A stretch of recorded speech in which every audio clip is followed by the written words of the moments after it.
Wine lists reveal the soul of the restaurant. I'm Edward Champagne and welcome to my world. Osteria Francescana, Massimo Bottura. We have an immortal 3 Michelin-starred restaurants, voted the world's best restaurant, and everything to me comes down to one question: would I fly and visit the restaurant based on the wine list? Of course, food is important, but you got to drink something while you eat, and if the food pairings don't match, it's going to be a loss, and the wine list already explains it. What does the wine list? What is your expectations? Of course, my expectations are the highest of the high. I was expecting my mind to be blown. I was expecting a list without any mistakes. And was I disappointed? Absolutely no. I was actually surprised. I'm happy and surprised. I want to go to that restaurant even more, because the first time that I saw this restaurant was on the chef's table. I put a link in the description if you want to see the episode. Of course, you need to be a subscriber of Netflix to do that. 29 pages. Let's go. Let's see. This is gonna be beautiful. Like, this is such a beautiful series. We get to see vintages. Okay. So we kickstart this with a magnum of Röder Vinotec 2002. Well, that is not bad. That is not bad. Churchill 6. One Ferraris. Oh, those are so nice. Crew Collection 85. What a list. Okay, like how cool it is to start your list with magnums. A good selection of Ornellaia and Massetto. Not necessarily my cup of wine or glass of wine, but some Sassicaillas, yes. Doppia Magnum Solai. Oi. Yeah. Yep.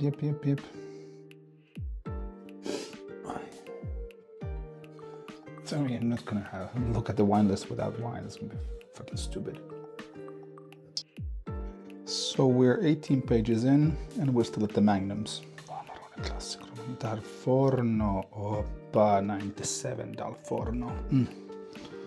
We also have the Valpolicella. Oh, I have this one in my cellar, which is actually just behind the wall where I'm recording. So this is 2005, and actually I have it as a magnum. So yeah. Oh, this is. A few moments later. I actually like that the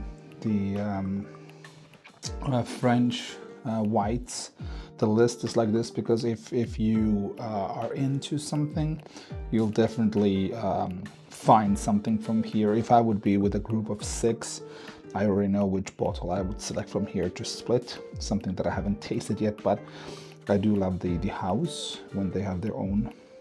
Okay, this is the cool part. So the gems of the wine list, some absolute gems. This is the best part. So we have Crew Collection 1985 Magnum. And the price was like 5,000 for that. It's a decent, fair price for the bottle. And if you don't want to go for the Magnum, you have the option of a demi Magnum of the 85 Collection Krug, and that's 2,300, which I think is also kind of a fair price, the collection for a collection bottle in a 3 Michelin star restaurant in Italy. So those are good choices. And if you don't want to go with the 85, which I recommend you do, there's also the option of having the 82 Crew collection, which is, this is how you should do a wine list. And you would start the evening with Anna Maria Clementi Franciacorta, of course, because in Italy you drink Italian. Then you can go for champagnes, but Anna Maria Clementi is the top cuvée from Ca del Bosco, which is one of the top producers of Franciacorta. So beautiful way to start the evening there. So you're welcome. And they have cool late releases, like I think it's from 1980 was on the list, but just astonishing. So that's something you should also try if you want. And then, of course, for the Claude Menil lovers, you have the Cru Claude Menil 1996, which is at the perfect drinking time, as well as the 95. And both are like on a good market price, I would say, because Claude Menils are becoming outrageously expensive, but these have been in good conditions. You need to hunt them down from the world. You can drink them in a nice restaurant. So yeah, definitely a beautiful, beautiful thing to have those. Okay, I want to highlight one cuvée from the list. It is actually from Champagne. It's 2003 Cuvée Louis from Pommery Rosé.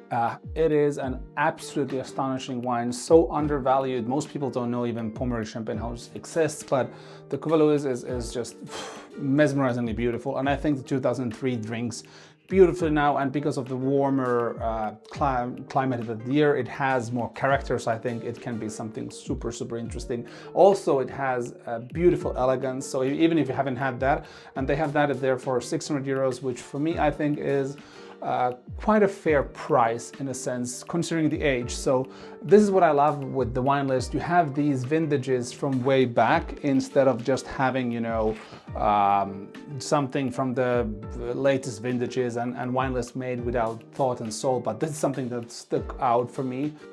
There's a Zenato Lugana as a magnum.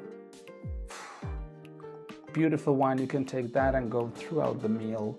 Pretty much. Lugana is from north. It's one of my best friends showed me Lugana like, I think it's almost like 10 years ago. Ever since, in love with the wine. One of the great ones from Italy, just such a gastronomic wine. So, and from Zenato, it is a beautiful, beautiful creation. So if you have a chance, that's something that probably I would even take when I visit there. So you're welcome. Okay, so something that I would want to eat and what I would actually fly there to eat is the tagliatelle ragu. Because if you have seen how Massimo Bottura does that, it is just, it's a different level of ragu. One of my good friends in Belgrade actually spent a lot of time in Italy, and he did his ragu in the honor of the style of Bottura. So I got that, and then I watched the video how he makes that. It's such a beautiful, beautiful thing. No butter, no nothing. Just if you haven't seen that, watch that also. It is just absolutely beautiful. And so for the ragu, the wine selection, this is something superb. Let me tell you. You ready?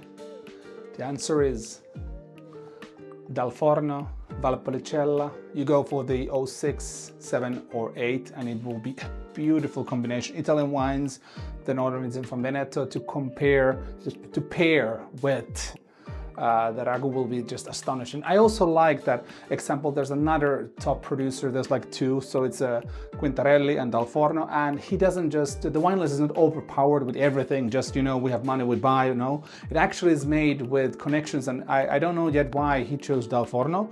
When I visit the restaurant, I will definitely ask, but it's some connection or something, and I bet there is going to be some stories of the wines and why they're selected, and this is something that I absolutely love. And also one other thing you could select is the double magnum of Sassicaia 2011 for the ragu. I think that will be just perfect, and the double magnum is a very good bottle to be shared among two if both are drinking, but perhaps you need to have something before that, a bottle of bubbly to kickstart it. I have an idea. If you want just to have one bottle throughout the whole menu, I would actually, this might be a very, very surprising, but this is deep inside knowledge because of the book of Dom Pérignon. Take the 2009 Magnum, go full on with that. It's good enough for two people, barely, but because of course you need to take some aperitifs. So take the Franciacorta before that, Anna Maria Clementi. That will be just amazing on that. So if I would say criticism or something like to find a fault because as a critic or whatever you should kind of be doing that or something, it was actually very difficult. I had thought about it. The only thing was basically you have young crystal, but you have young crystal because there's wine lovers who love to drink young crystal for the label or whatever reasons. So you have that, and you have the young Salon. You don't have the older versions. Instead, of course, you have the 2002 Vinotec, also in Magnum, but you don't have that's about it. But then you have the 80s Krug, you have a nice list of Dom Pérignon, and of course you could have more vintages, but also we need to remember when Italy, you should have local stuff, and the local wine list is absolutely insane. I would go there a couple of times just to drink some wine and ask about the wine bottles. Definitely would take the pairings and have a couple of bottles besides that, and of course depending on the company how many we are, we can taste more or less bottles. But I know some of my friends are watching, a lot of my friends are watching, so please do send me a message if you want to go there. Let's organize a trip and go drink and eat, and yes, eat and drink. Another thing, of course, young Romane Conti. There was a couple of back vintages, but still, that is a thing for people who love that. I'm sure they have their own allocations for Romane Conti, which is beautiful. Everybody who has that, it is nice. But yeah, that's for people who want to drink that, so they have that. So I don't say that it's a plus or minus. Actually, it is a plus. It's a huge plus, because if you like that, you get it there. Bottles are great. It's real stuff. So kudos for that. The only thing actually what I would kind of be missing would be some of the older vintages of Burgundy, because if you see the list, the Bordeaux is just beautiful. You have hand-picked stuff there, and I'm sure the sommelier is on top of everything, so everything drinks well. You can just go there and enjoy instead of trying to figure out is a wine open or not or whatever. And because you're in a restaurant, you also get some food for that, which is absolutely amazing, how it should be. One thing was that where I could say something, but I decided basically not. There is no artisan champagnes in a sense, but in a list like that, you kind of don't need that. So that's the kind of, you're missing some Les Claparts and stuff like that, Maria Cortans, but maybe it's a choice, I don't know, not to have those. It's not really like, I kind of don't miss that because I have those myself, and those are also available. There's specialty places where you can actually drink those and where the champagne pairings are more, because I love that they have a good strong Franciacortas there, nicely priced. So when life is not just drinking Burgundy and champagne, most of the time of course, but when you visit local places, it is good to drink local wines. Absolutely beautiful place. I adore the guy, how he does, and also the form of art. It's also on the walls of his restaurants. You have Damien Hirst, he's a friend of the artist. I have a lot of artist friends, which just make your life richer. And of course, I'm an artist myself, and I have a lot of friends who have me as their friend, and I make their life much richer. So it kind of goes that way. But I was blown away with the list. And to summarize everything, to give the points for the wine list, I would give it 99 points. I don't know, should it be 100? Does even a 100-point wine list exist? But I was so possibly shocked when I started the list. You can see my reactions on that video when you browse and like, okay, this starts from Magnum bottles. Like, this is so cool. Like, you know, you go with, I get goosebumps when I'm even talking about it. You start with Magnum. So it's yeah. If you like these type of videos, please support me on Patreon, as I'm independent. This will remain everything independent. There's a video on Patreon, the link is in the description, where you can see me reading the wine list for the first time. So it's all the reactions. You see some clips from that on this video too. So hope you enjoy that. Hop to Patreon. That's also where I want to connect with you guys, because already my Instagram is a lot of comments, YouTube is getting a lot of comments on the short videos. So just to prepare for the future, to also for you to be noticed, for me to take the time to talk to you, Patreon is the correct stuff, because that's, I know, where are the people who love my videos. I know for a lot of you guys, wine lists don't say anything. A lot of my friends actually message me when they're abroad and send me pictures of the wine list and what should I drink. So that's also the idea for this series. So when viewing wine lists and visiting places that are immortal, that have a long history, and a good chef that loves wine, or an absolutely amazing sommelier team, or even all of those, one thing I'm looking for is, of course, price quality, and I have to find some rare gems. But price quality is the most important thing. Here, example, you can find a Magnum Sassicaia 2012 for 1,200, which is actually not a bad deal. And now remember, you're in one of the world's best restaurants, one of the world's famous restaurants, 3 Michelin stars, all of that, and that's the case. And also there is some cool stuff like you can have a Laurent Perrier Rosé for under 200 euros. definitely gonna drink that, maybe a couple of bottles. And all these that you just don't do expensive wine lists. You have taste when you do the wine list. You do your selections.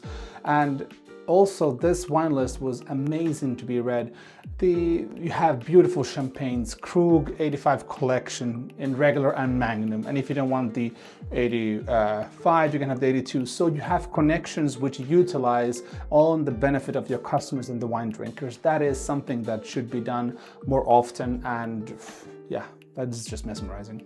The most important thing, of course, is that you need to have funds, but you need to have also time to be able to create the wine list. So you just don't buy the newest stock and then sell and buy, but you actually keep, as you can see from their wine list from Dom Pérignon, they have the 2008 to be sold. Personally, I wouldn't be yet drinking that, but you have several options. You have some of the art collections for the people who want that. And of course, for all of you salon lovers that can't handle life without young salon, they have young salons, so you can fly there and spend money. So bon voyage, young salon lovers.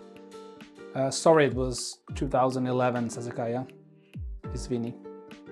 Okay guys, this is absolutely a new series. I want to have a ton of feedback from you. What do you like about it? Write in the comments or on Patreon.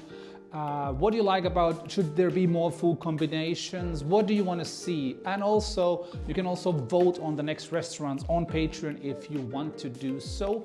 And please let me know. This is something, I think I'm on to something on this endeavor of reviewing the world's best restaurants wine list. I absolutely had so much fun doing it. It was a crazy idea to figure it out. And I want to do more of these. And I am doing this for your enjoyment, so please do give me your opinions. You can, if you don't want to do comments, you can shoot me an email or write me direct messages. Also, I pretty much try to read everything I get, but also there's a lot of those, so if you want some personal attention, hop on to Patreon. That is the best way to reach me in the future.